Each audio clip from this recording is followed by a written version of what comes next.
Alright, Johns, how are we? We good, deep joy. So here we are, back in the begging box for the In You Get podcast. And this week's guest is none other than England legend, Chelsea legend, BT Sports presenter, Mr. Joe Cole.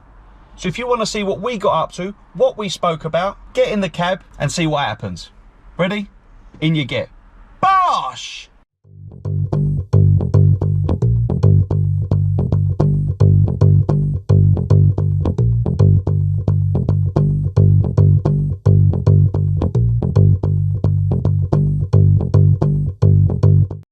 Joey Cole. Yo. How are you? I'm dangerously well. How are you? Yeah, I'm very good, very good. Thank you for entertaining my invitation. That's all right. Free ride over to East London does me a treat. Yeah, the meter is going. I started it when I left home, so it's now 170 quid. So by the time we get there through traffic, it'll be on 400. So happy days. So what are you doing with yourself at the minute? I'm media, so lots of different. Games. I work for BT Sport mainly, but there's all sort of little things that pop off from that, and basically watching football and getting people to ask your opinion. As far as I'm concerned, it's after playing football, it's probably the best job you can have. You know, we get well looked after. You know, I absolutely love it. I didn't think it wasn't the plan when I finished playing. I had all my coaching badges. I finished off in America. Yep. And my mindset was right. I was player assistant manager for the last year of my career. Yeah. And I thought, right, now went into Chelsea to the academy, started doing that, and I was going to go down that road. But then, how did this come about then? So if that was your mindset of like, I'm going to get into me coaching and be maybe like an assistant, did you ever see yourself as like a manager or being like what Jody Morris was like with Frank? Yeah, I wanted to. Eventually the goal was to be a manager. Yep. But you have to go. You know, I understand there's processes. Like you have to get your license, you have to get your badges, you have to get experience, you have to have a look at certain things because you want to be prepared. Yep. So I was in that road. I was going down that path, and then I was doing the football, the punditry, just as like a little bit of something to do. Check it out if I liked it. Yeah, tick over. And also it keeps you relevant as well because, you know, there's a lot of players that have just gone off after they've retired and just you don't hear from them, do you? Exactly. So I thought, okay, so I started doing it, started getting asked back more and more, enjoying it. I like the people I work with. Yeah. And then obviously then my colleagues started to go into it, like, you know, Frank, Stevie, players like Scotty Parker, players I played with. Yeah. And then so I'm watching them and watching how they're doing, having a chat here and there when I see them, and then you just see how tough it is, how the demands on it are. Do they tell you, Joe, just fuck it off, mate? Yeah, but they all do. That's the funny thing is, like, everyone who's a manager says, oh, it's dreadful, terrible, don't see your kids, you don't do that. Yeah. Then you see them taking a job with a scarf the next week. Yeah, that's it, yeah. So it's like, it's obviously exhilarating. That's what they all say, though. They say the highs are higher and the lows are lower. Yeah, I bet. So, like, as a footballer, and knowing what I'm like as a person, if we lost and I was up, you couldn't talk to me for 2 days. I was gone. Yeah. I was like, some players could leave at the door. I couldn't, and then little things wound me up. Like, for instance, I'd done the West Ham Bucharest game the other night. Yep. And I'm a pundit, and Bucharest conceded a goal where the midfielder didn't shut him down, and it's just annoyed me ever since. We're a week away from the game, and I'm sitting there in the barbers. I'm just like getting angry because this fella didn't shut it down. I'm like, how am I ever going to manage a team? I've got To be fair, modern day footballers now can't be told what they're doing fucking wrong by the sounds of it. Everyone needs a fucking arm around them. Do you know what I mean? So your old school generation is like the basics of closing someone down, putting in a solid shift. To you, and you older boys, let's say, that's basics to you. You know, and so for players not to do that, it'd fucking wrangle your head. I mean, look at the way Roy Keane talks about fucking football and players not just putting in a shift. Yeah. I mean, it definitely is something that you got to channel that. When I do go into coaching, I've got, right, okay, that's frustrating me. Say I was managing that player, I'd be like, right, why has he not done that? He knows that because my 10-year-old son my 9-year-old son would know that. He'd know that he's got to do it. So he knows that. Why has he not done it? Is it a fitness issue? Is it a mentality issue? Is he, there'll be a reason for it. And then you've got, as a good coach, you've got to find out the reason. Fine tune, because there are players are different as well. There are some that you can get, like say to a centre half. Yeah. John, you ain't won a single header all game. Yeah. Like, what are you doing? That'll sometimes wind them up, and then their first header will be bang, they'll send it 60 yards down the pitch. Yeah. Whereas there are other players that you just need to be like, come on, you're right, you're doing well, like just keep going. So, I mean, being an Arsenal fan, as you know, I think we've had to put up with a lot of mediocre shit over the last 10 years, where players, in my opinion, and a lot of Arsenal fans' opinions, is that there's not, before Arteta and after Wenger, there wasn't that drive to want to pull in out 50-50s. That does me. Yeah. Like Jacques had done it the other day, and I lost my fucking rag with it. Because I'm like, it's a 50-50, you're 6'2", you're a lump. Yeah. You go through people, you 9 times out of 10, you'll probably win the ball. Yeah. But yeah, people, like the basics of that are just, I don't know. I mean, talking about coaching at Chelsea and whatnot, do you think that, obviously good pals of him, played with him when you was younger, like Frankie Lampard, do you think that obviously it's a job that you can't say no to, but do you think deep down that it's probably a job that the way Chelsea were and are run, he probably shouldn't have took it then, or is it just like, no, if it comes your way, just take it? No, I think managing Chelsea, I think is one of them, like, you know, like they say, when's the right time to have kids? You're never prepared to have kids. No. Like, no matter, you can read every book in the sun, every book under the sun, and managing Chelsea, particularly in the old regime, you know you've got an impossible.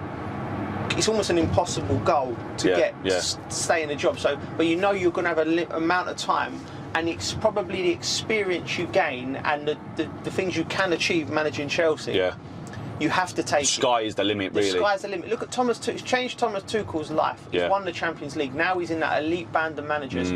So, like, financially, he would have been paid off very well. Yeah. You know, his stature-wise, he's gone up a level. Like, now you're talking about Thomas Tuchel next to the top managers around the world at the moment. So the next time a Barcelona, a Real Madrid, a Bayern Munich his name's in the hat, his name's in the hat. Yeah. So you have to take it, but look, Frank wasn't naive. He knew what he was getting into, and also, like, it's how you frame what Frank done at Chelsea to put it in context, because he had, at that particular time, you know, the club, if you remember, had the transfer ban. Yeah. So he had to. He had no. Stick with what he got the youth players as well. Then he brought back from Derby a couple of them. Exactly, and not just that.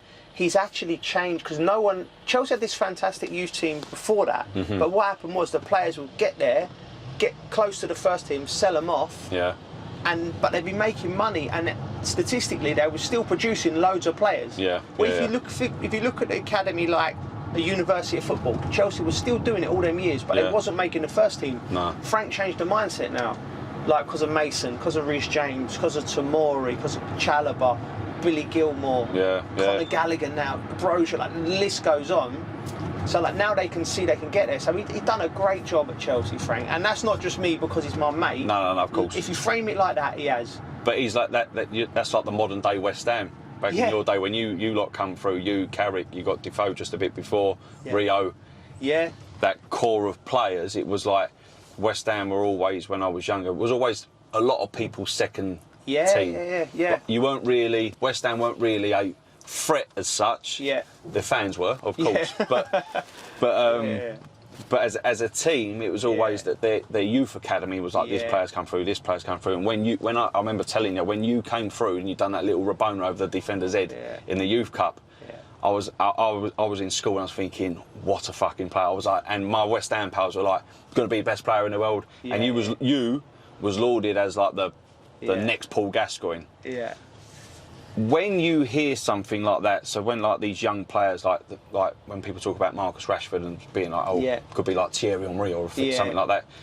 When you are growing up and you're like 16, 17, 18 and you're hearing these things that Joey Cole coming out of West Ham, he's the best thing England have had since Paul Gascoigne. Yeah.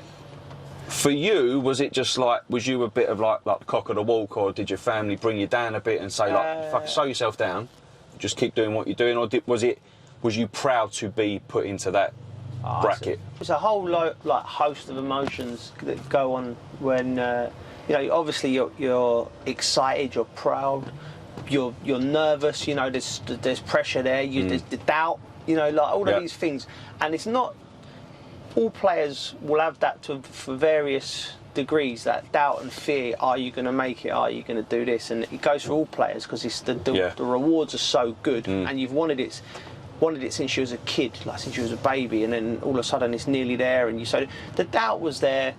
But I think that's the difference, like that unsort of measurable thing where you see what we've all seen, amazing young players, and you think they're going to come through and be great players, and then they don't make it. You know, everyone's got a story of some kid at school, and that thing that I think there's probably a lot of talent out there that's gone under the radar, isn't there? And also like the unseeable sort of hurdles that kids have got to go through. You know, like they've got to deal with a disappointment, deal with loss of form, deal with a manager not liking them, deal with an injury, lots of different things, deal with lifestyle as well. Some lads can't sort of, you know, stop themselves from doing the stuff that's going to, you know, the drinking and the other stuff and everything, like all these things that you don't know whether lads have the mentality to go. You need to have them.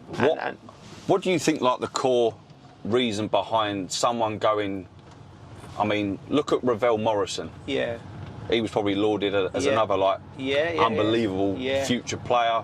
What keeps players grounded? Look at Wayne Rooney. Yeah. What keeps players going on the path of Wayne Rooney, and what keeps players going on the path of, like, not necessarily just Ravel Morrison, but there's loads of players that. It's interesting that Wayne's now managing Ravel and he's taken him to 2 clubs, ain't it? You know. So with Ravel, it's easy. Like we can all sit and go, arm round him, or is it, you know? But it's so there's so many little nuances in that. Is the player?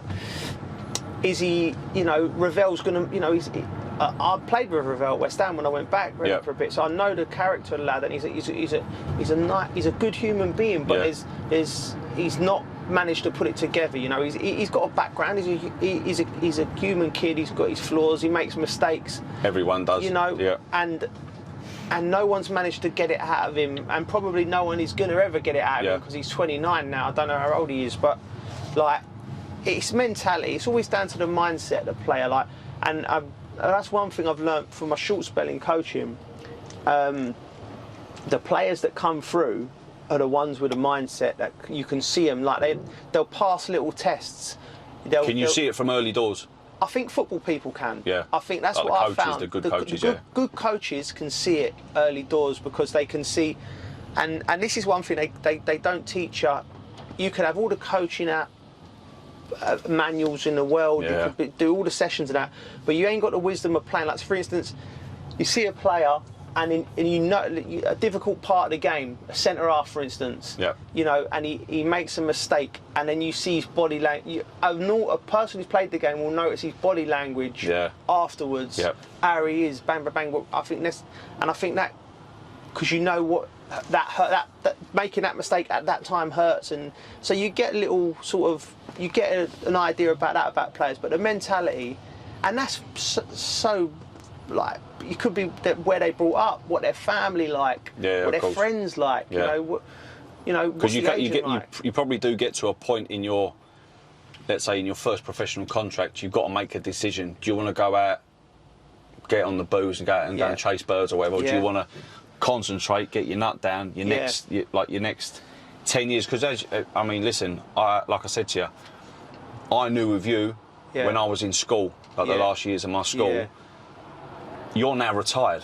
So I've seen your whole career. Do you know what I mean? It's fucking mad. So when it goes like that, life goes like that, and so you want to, like, obviously as a coach, you want to say to these players, especially these young players, right, you might think you're doing all right now, you're 18, 19, you're on a big fucking contract, but your career can just go. Do you know what? Like, but ain't that the truth in any walk of life? Older people like looking at young kids like.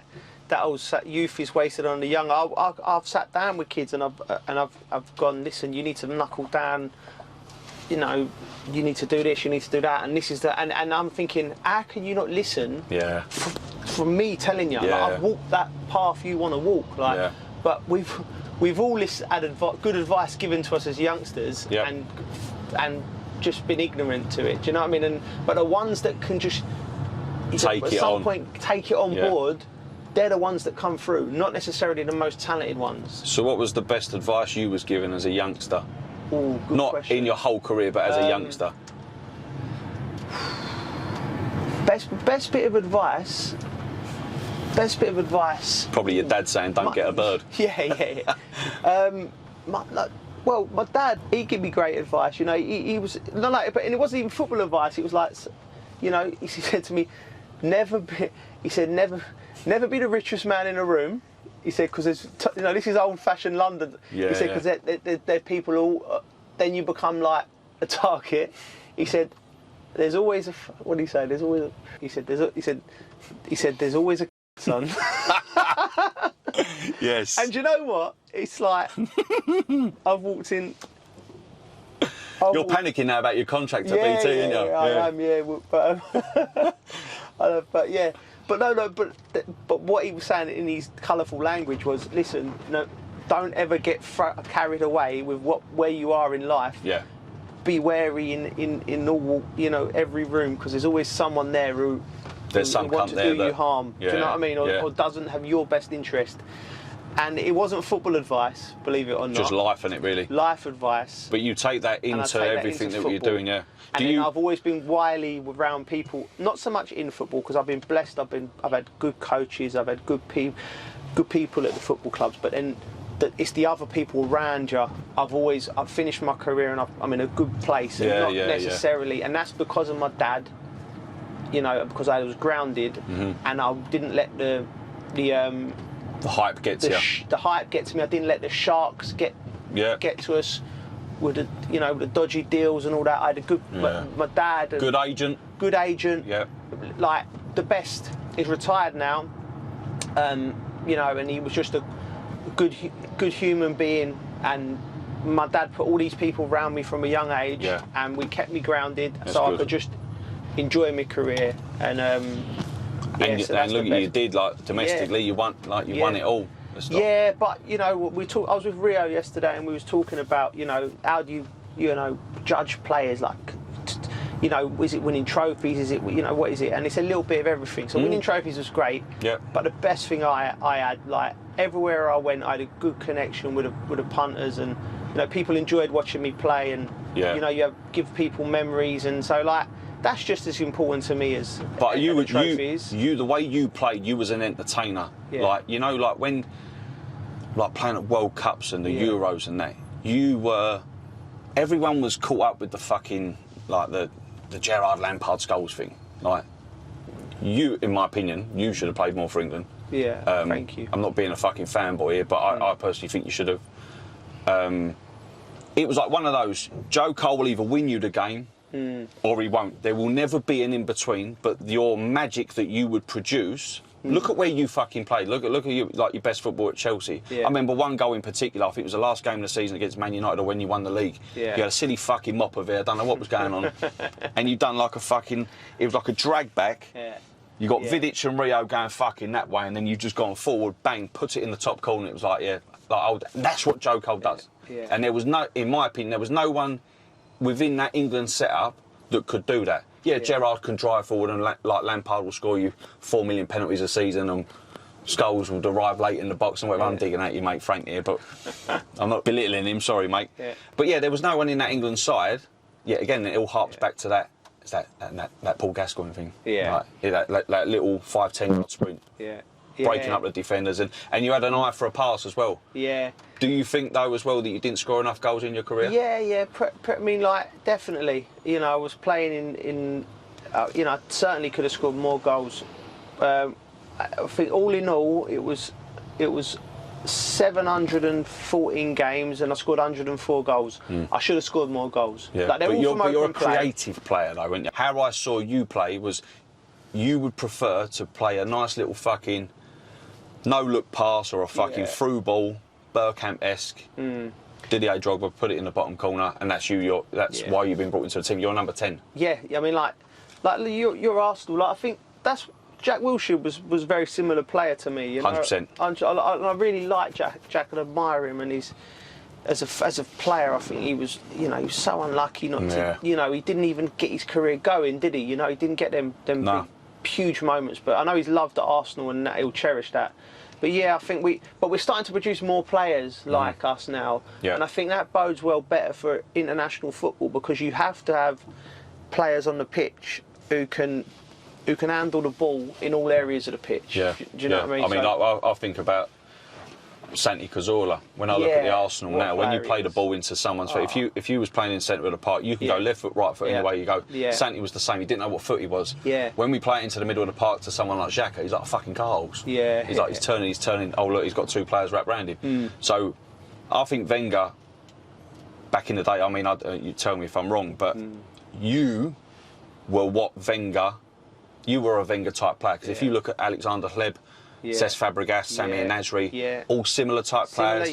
Fire it into them, can play with the ball. Eye for a pass, and Wenger was always about that fucking Wenger ball at Arsenal. Do you know what I mean? So, I was always Wenger actually had a chance to sign us early on, and he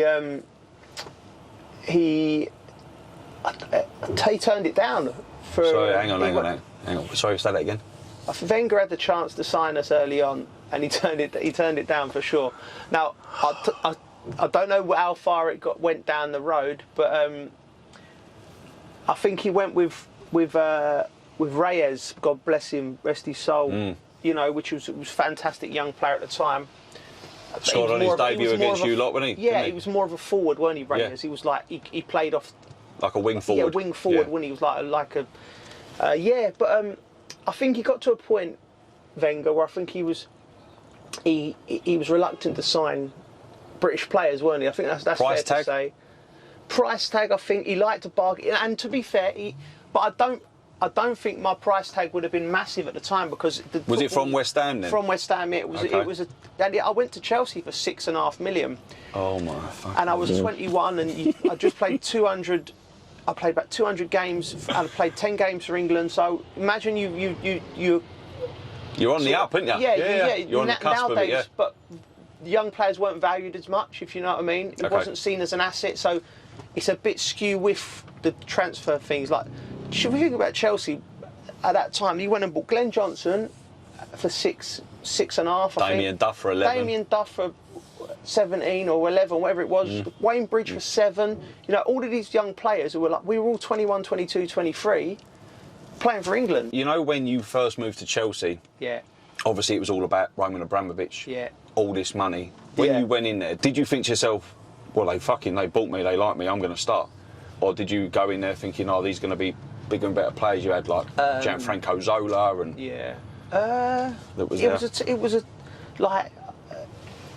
It was mental time. There was a mental time. Like, if Veron comes signed on the same day, Veron was a big star at the time, massive. And he played the same position as me. But I think my ignorance was like, well, I'm coming here to start. I'm coming here to play. You know what I mean? But really and truly, when I look back, I've probably bought, as a potential rather than. Do you know what I mean? Looking back, but they were just spying everyone at the time. It was like every day we'd go to training and it'd be like. Oh look, Adrian Mutu's in the toilet. Adrian Mutu's rolled in. Yeah, he's like the top scorer in Italy signed. Oh, Hernan Crespo, Argentina's second top goal. Remember the goal he scored at Highbury? Yeah, it was great when he was bend it in the top corner winner. Yeah, he was an underrated player at Chelsea. Hernan Crespo. He done a good job for us. He was a good player. Was he a good player to have around the changing room and all that? Yeah, mate. What a good guy. What a good guy he was. He's managing now. He's managing now. I think he's had some success, but yeah, he was a good guy. I love playing with Crespo. One of them players you play with, you think, Were there players at Chelsea that you thought like didn't really get the credit that they deserved, but you thought when you played with them in training in a game, you thought, oh fuck, I love playing with you? Yeah, loads. Wayne Bridge, a fantastic footballer. You knocked us out of the Champions League, didn't they? Yeah. That was a good night out. After that, you can get fucked with that, mate. Scum.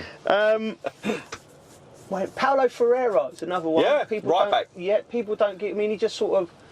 He's still at the club now, I think. Paulo. Is he? Yeah. He's doing? He's been worked. He's just never left. He's just doing. I don't know what he's doing. Just turned up. I'm still here, lads. The loans club. He does a little bit. He does a little bit of ambassador stuff, but he was a brilliant footballer. Yeah. Trying to think the ones you might not You might not. Do you remember Lassana Diarra? Yeah, oh mate, we had him at Arsenal. Of course you did, yeah. Mate, he was one of the best players. We fobbed him off to fucking keep Flamini. I know, he was an unbelievable footballer. But again, going back to mentality, something wasn't quite Really? on it there, because if you think about it, he went to Real Madrid. But he's only ever at any one place for PSG. 6 months he was there, wasn't he? You know, here, there, and everywhere. But as a footballer, in terms of talent, was as good as a midfielder. He was Kante before Kante. Yeah, do you know what I mean? Yeah. But Kante, I think, has got something in him that can just something that like. He's a bit more playmaker about him, isn't he? He's got that. He can play a bit. It's not just breaking up the play and then distributing. But Kante can play. People underestimate Kante like as. That's what I mean. No, Kante has been like he can play a bit. No, but Diarra as well. Diarra, you asked the boys at Portsmouth, they thought they'd signed Pele and Maradona rolled into one when he went there. They loved him. Like, that was probably, as mad as it sounds, that was probably his best spell of his career. When they were just like, this kid, just keep giving him the ball. When you think Chelsea, you obviously think Mourinho. Yes. What was he like for, not just for Chelsea, because obviously he's the greatest manager Chelsea have ever had. What was he like for you? Yeah, he was great, Jose. He was like, he was harsh with me at times. You know, in terms of man management, he sort of squeezed everything out of me as a player. You know, he got me into these. You know, and he was brilliant. I've been documented as saying it. I said, well, the first day he come into the dressing room, or the first meeting we had, it was in Manchester. I think we was away. He got a group of us and. He was like, listen, you've won nothing, you've won nothing, you've won nothing, you've won nothing. Brilliant. I'm a champion. This is, if we're going to win the league on this date, if you follow me, if you come with me, you know, and he's just like, that was powerful. Wow. Do you know what I mean? That puts tingles in your prick though, doesn't it? That belief that he has in you. Yeah. He's won the Champions League. And the thing is, I find a lot of players that you have to buy into the philosophy of the manager. Yeah. He's a winner, and he stated it. And people could say, "Oh, he's an arrogant piece of shit." No. He's a winner. He's just won the Champions League with Porto. Yeah. So coming into here, if he's got a philosophy, buy into it. If you don't, fuck off. You'll get sold. You'll be outed. Yeah, I mean, he was probably, and it was a perfect storm for him because he had a lot of young, hungry players in front of him. Yeah. Maybe that approach, he's smart enough to know that approach wouldn't work at certain club where is already established. Yep. Maybe if you'd have been winning things or whatever. Yeah, but he recognised. You talk about understanding. You know, and this is like I bumped into him like years after I left Chelsea. Years after he left Chelsea and I left Chelsea, I bumped into him, and he was like, Joe, how's your missus? How's your 2 kids? Like, he knew I had 2 kids. Yeah. You know, and I'm like, little things like that. You know. They mean a lot, though, don't they? Because he doesn't have to. He doesn't have to, and he chatting about old times. I mean, I bumped. Didn't you have a saint with him in Roma? Yeah, I went to interview him in Rome, and it was nice. You know, it was like, you know, now I'm on the other side of it. I'm on the media side of it, interviewing players. You get sort of you get tucked away somewhere with a dodgy sandwich and a little bit like that. But he made sure that the people from Roma, because I was one of his players, looked after us, got us in, got us the best seat for the interview, and like we just. Do you when you're doing it? It's Jose. It's like he's your old fucking commander in chief. Like so. Were you nervous? Yeah, you always are a little bit. Yeah. Interviewing people is actually interviewing managers in particular, and players to be fair, is what in my job now, I don't like doing. Do you not like it? No? I don't like doing it, so that's not the right question. I like doing it, but I get nervous about it because you're out your comfort zone. I'm out of my comfort zone. I don't want to ask a silly question because I've been asked so many silly questions from playing, you know, when you come off the pitch and, you know, but now I'm in that side of it. It's all like, we know we've got to ask them questions. Yeah. You know you're going to say that, and we've got to do this song and dance. That's why whenever you get a character like David Bentley who comes along, it's like a breath of fresh air for everyone. Because it's like, not prim and proper, and it's not, you know.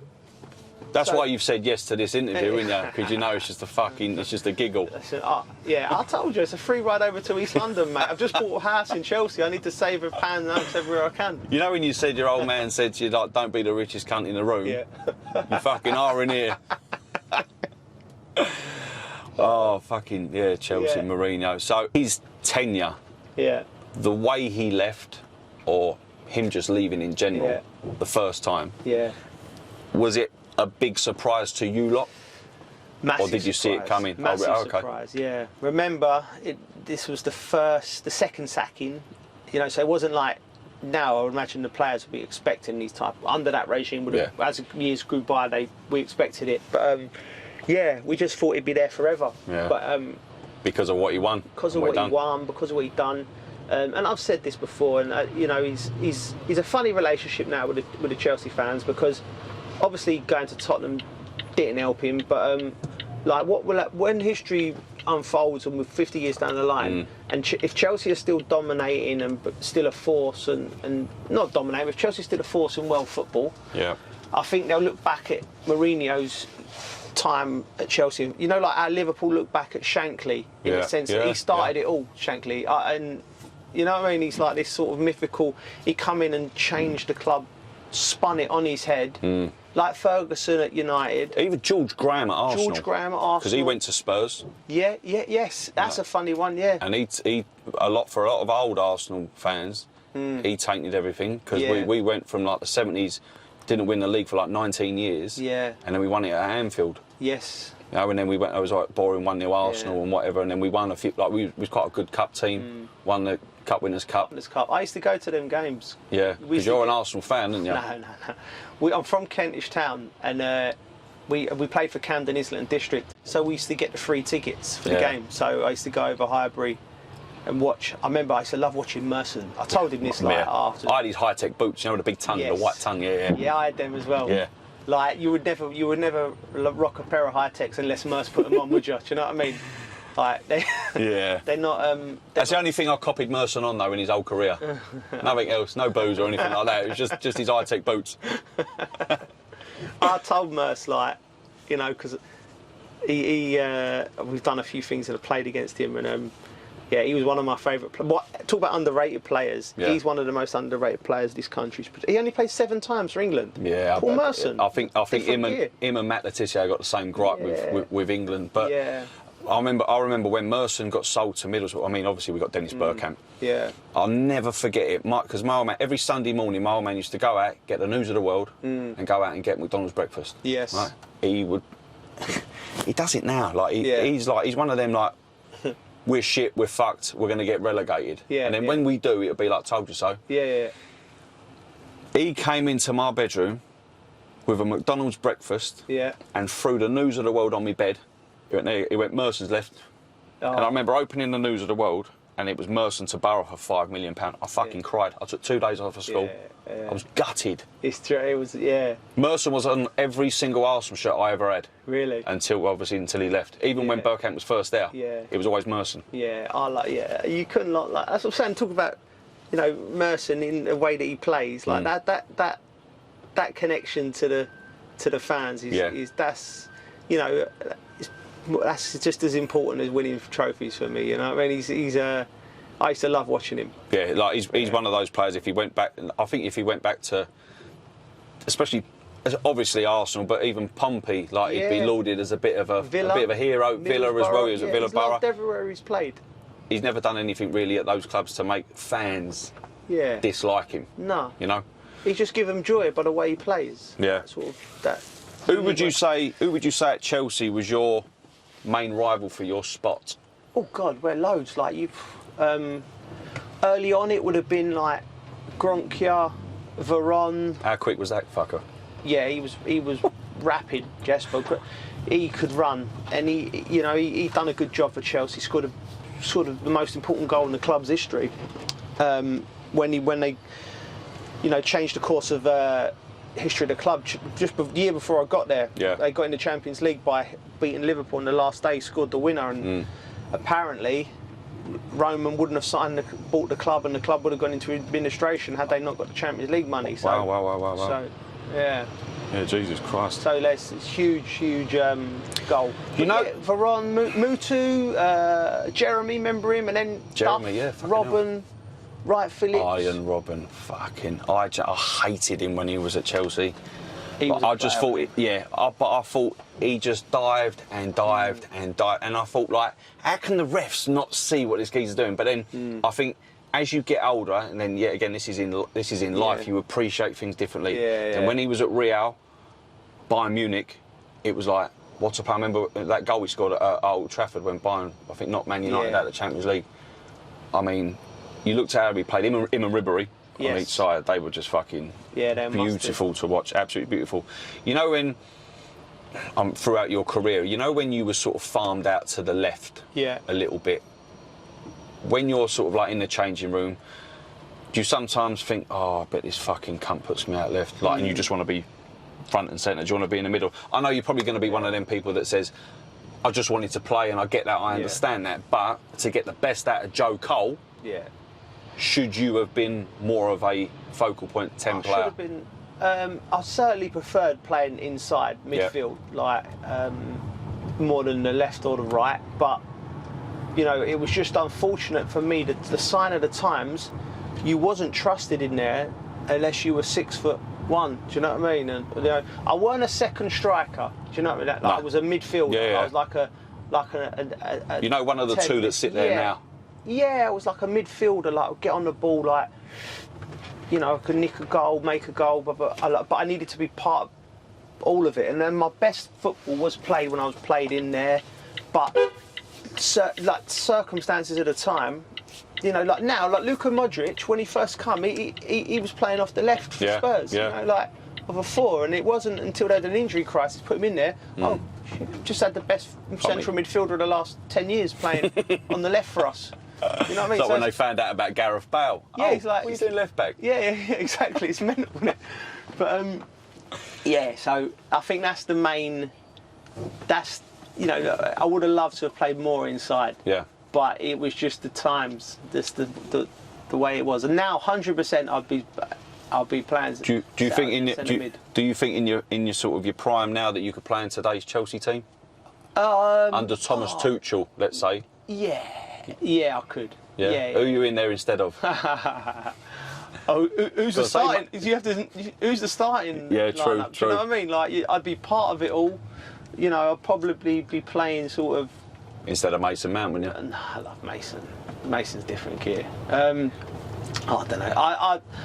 You're being too polite. You're being BT now, aren't you? Yeah. No. I would love to play in this Chelsea team. Yeah. Who wouldn't love to play in, like, a player like me, playing in modern football where, you know, you trusted now. Trusted, you're protected. Yeah. You know, you're given a. You ain't getting Martin Keown coming from behind you and smashing you in the air. Martin's brilliant. I love working with Martin on BT Sport. He's lovely, and he don't eat meat, does he? He tells everyone, don't eat meat, he just eats fish. Yeah. He's a machine. He's a machine. He's still in good shape.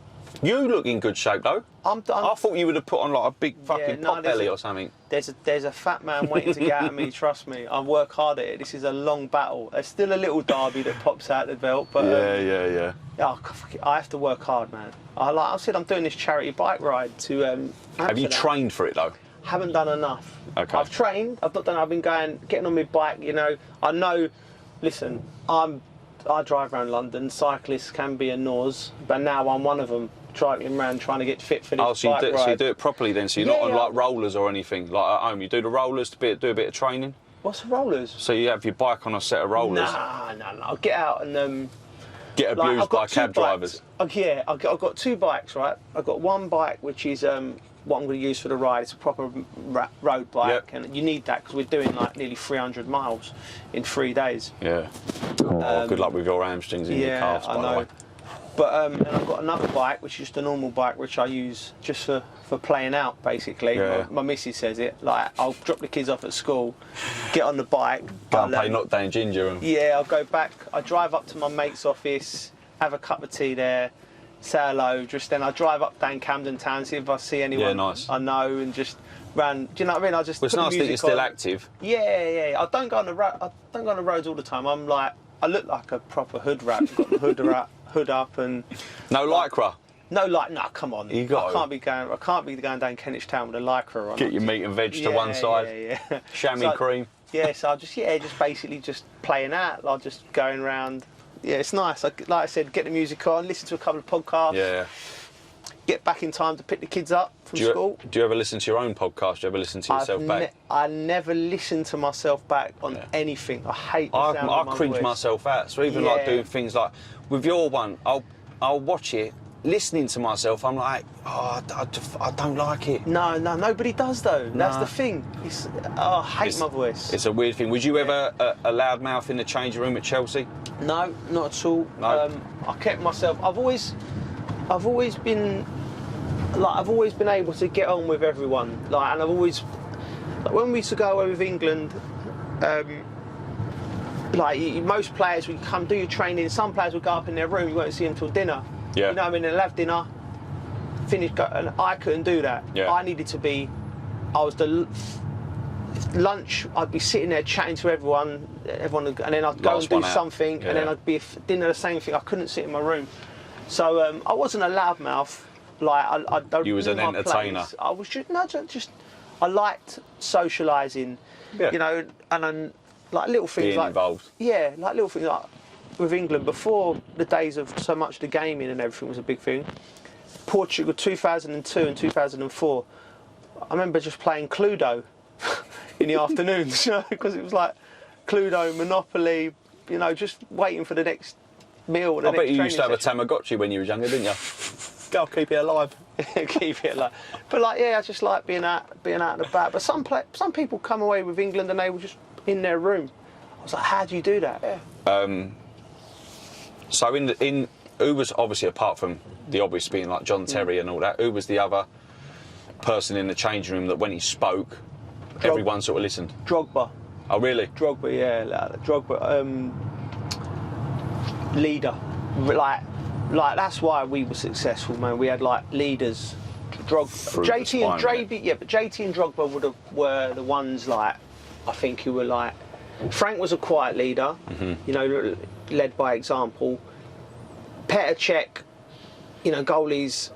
He was a leader, but he wasn't like because of his talent. Like he was probably the best in the world in his position, so he commanded respect. I wouldn't say he was a natural leader in that sense, but Drogba was like, you know, in your face, big type. Moments. Not even not shouting, hollering, and hooting all the time. No, but just, you knew that he was there. Yeah, sort of thing, he had something what all great leaders have. What like your Tony Adams would have, and things like that. He had that. But I think it's more like I've been in dressing rooms with players who scream and that, and you're just like, shut up, mate. Yeah. You're like, do you know what I mean? Like you're playing a game. Like, do you know what I mean? But it's doing it at the right time. Shut up, mate. Yeah. Did you ever get like in the change rooms at all clubs that you've been at, and you'd have like a little group of you that'd be like, oh, when this person talks, you just want to fucking, mate, shut up, you fucking pillock. Yeah, he does. Look, go on, name them. Go on. Who at England? Fucking Steve McLaren. Fucking Dutch cunt. I think I think you know there was always rows and like arguments but it all got dusted out and it was never lingered. Yeah. Never. I mean, I've seen. Ever have a tear up? I had a couple.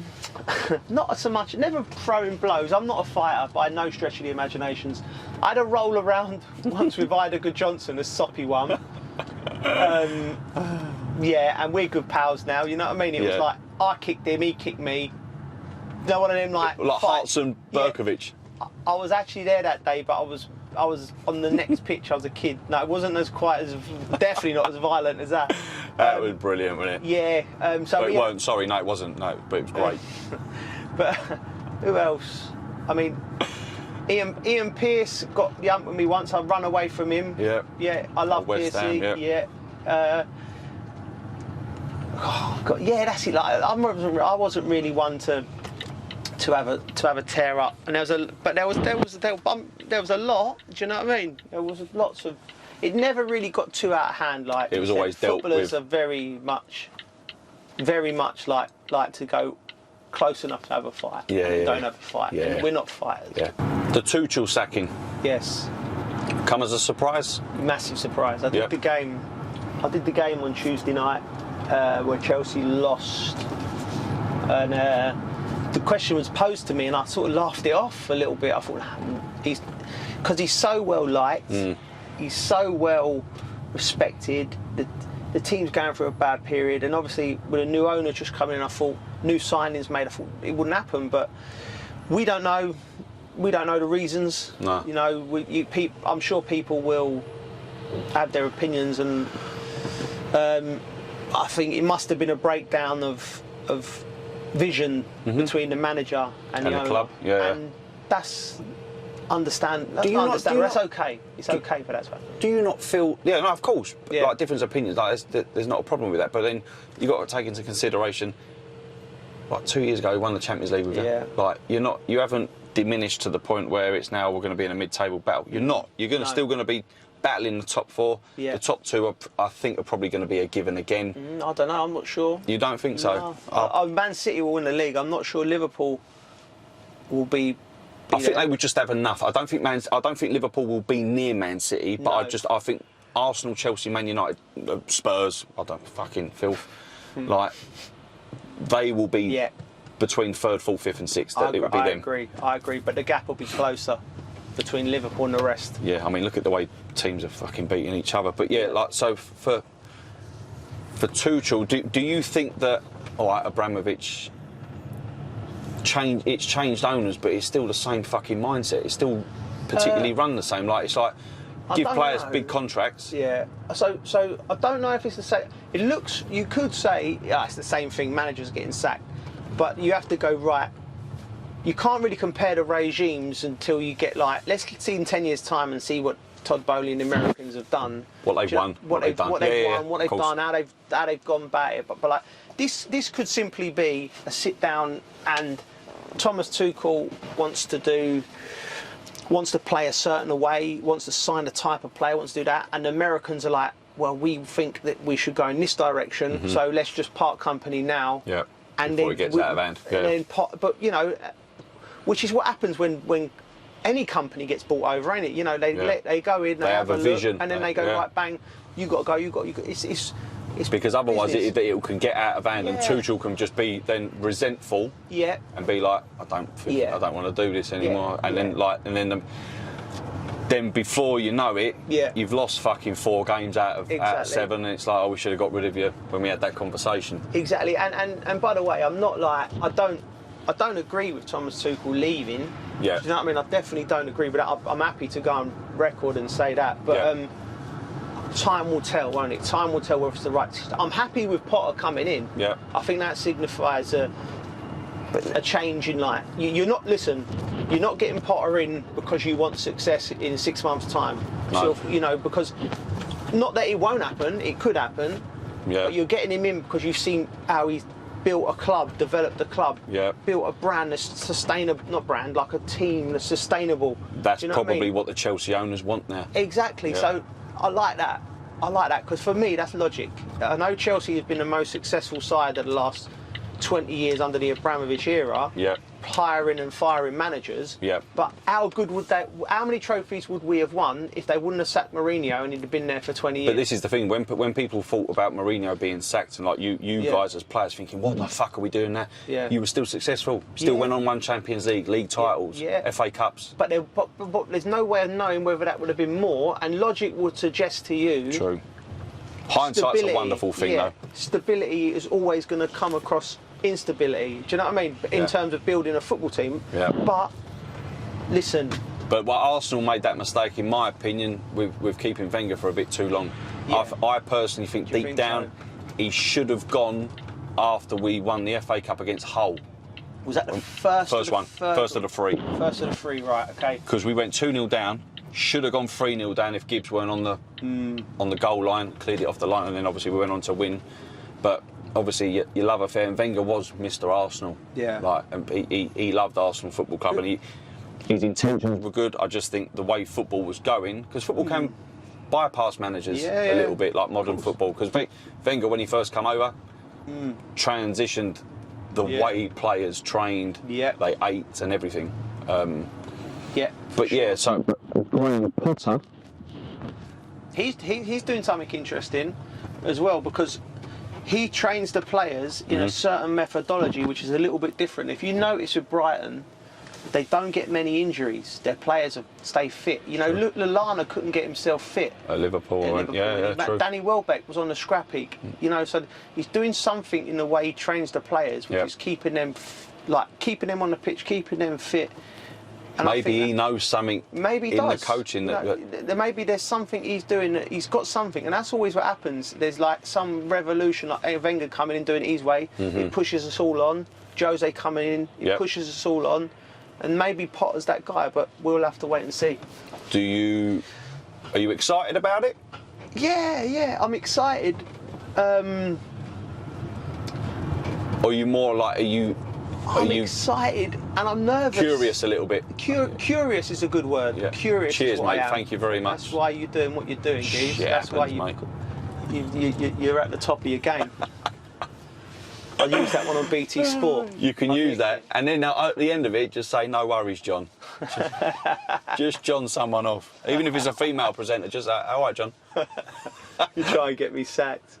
Oh dear. But yeah, so you're a bit curious about what Potter's going to bring in. Yeah. Because if you look at since Mourinho, if you look at some of the managers that come, Conte, Tuchel, when obviously coming in from Dortmund, it's a conveyor belt with fucking high-profile managers. Yeah. Potter's come in, like you say, maybe the Americans are of the philosophy that they want to go down the route of nurturing more young talent, maybe. Well, that's what he's done with his sports teams in America. The managers have all been long term. Yep. So that would suggest he wants that model. You know what I mean? Yeah. So, I mean, I've met them all in Los Angeles, and they was all gentlemen. Actually, really knew a lot about the club, knew a lot about.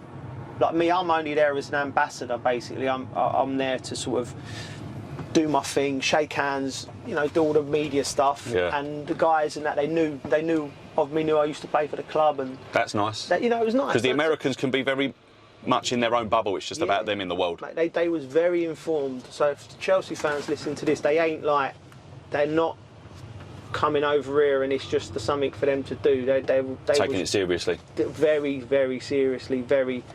Do you think excited. like the Emerys at Liverpool? Yeah. I mean, I don't have much. I don't know about them, but I think obviously the Glazers at Man United have been accused of. Yeah. They're more like the Henrys than the Glazers for sure. Yeah, because I was at the Arsenal Man United game, and they Yeah. were fucking chanting for Glazers out. Yeah, and I was like, Jesus, like they hate them. Do you know what the interesting thing with that is? It's like, and it's football's the only business which happens like. The Glazers have done a deal where they bought the club, right? So if they've owned something, you know, we're in a capitalist world, they own it. They've done the deal. Someone sold it to them, basically. The success continued for the first 8 years, didn't it? And no one really batted an eyelid. Yeah. And now the football side's gone like that. Now it's a problem. Now it's a problem, and you know they have to sell. They have to do this. They have to do that. They don't have to do anything. No, you know, they just sit there and do what they want. Unfortunately, someone has to come.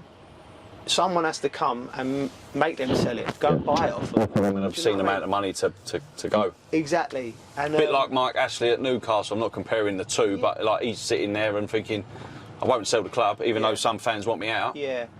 But that's a thing that happens in football a lot, where because it's not you might own something, but everyone you probably feel like Arsenal's part of you. Like you Arsenal fans, you own Arsenal. Chelsea fans own Chelsea, and they're right.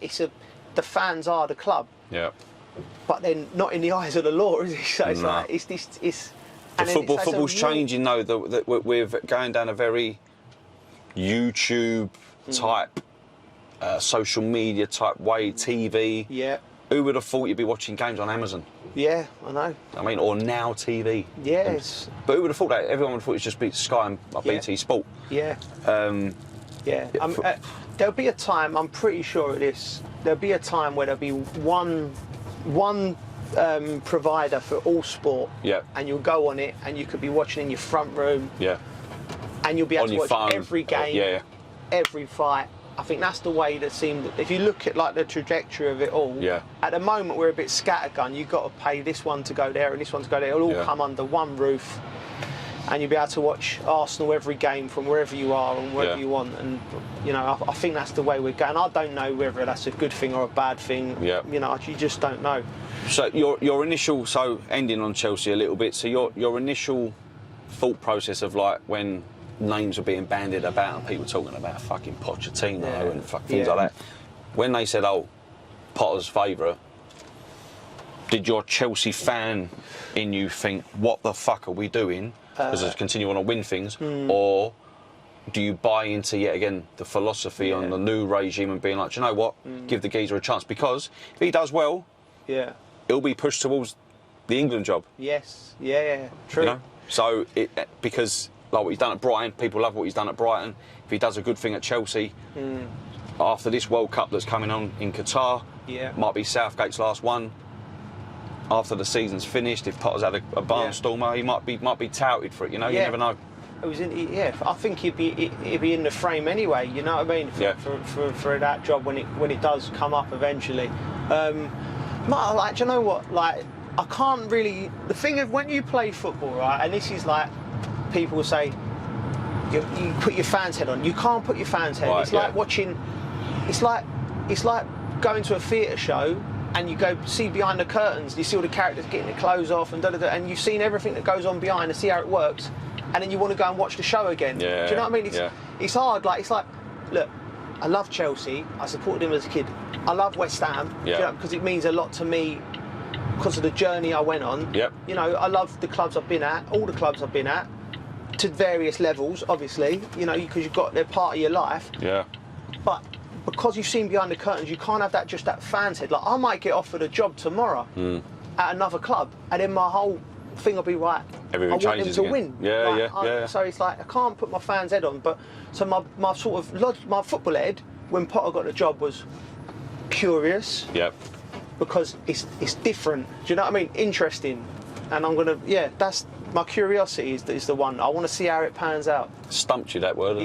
Done me. Good luck to Graham Potter. Good luck to him. Yeah. So, who did you support as a kid, Joe? I was Chelsea as a kid. Oh, you were Chelsea, yeah? But like, I wasn't like my dad wasn't a football man, so I only was Chelsea support because my best mate at school was Chelsea, and Dad took me to the game. So I could have gone. All my family are Tottenham and Arsenal. So I'm my dad's brothers all love football. Who's your man, Glenn Hoddle? I know he's at Spurs mainly, but Gazza, Glenn Hoddle. Merson. I love Merson. And I didn't really have anyone at Chelsea during the 90s because we were shit. I'm trying to think, like, Dennis Wise was my favourite player. I mean, the goal we scored at Highbury when he hit it in the top corner. We drew 1-1, and Dixon scored in that same game. Kerry Dixon. Yeah. I used to like Kerry Dixon. Kerry Dixon. Do you know what I mean? But Chelsea played some barbaric football back then. It was horrible. Gavin Peacock. He could nick a goal from midfield. Yeah. Mark Steen, Robert Fleck. You're a proper fan, aren't you? Yeah, old school, mate. I love it all, And then obviously, like, moving into just before the Abramovich era, you got Frank Leboeuf. Yes. Yeah, played against all them boys. Rude Hullet. Yeah. I didn't play against Rude, but like Frank, Marcel, Didier Deschamps.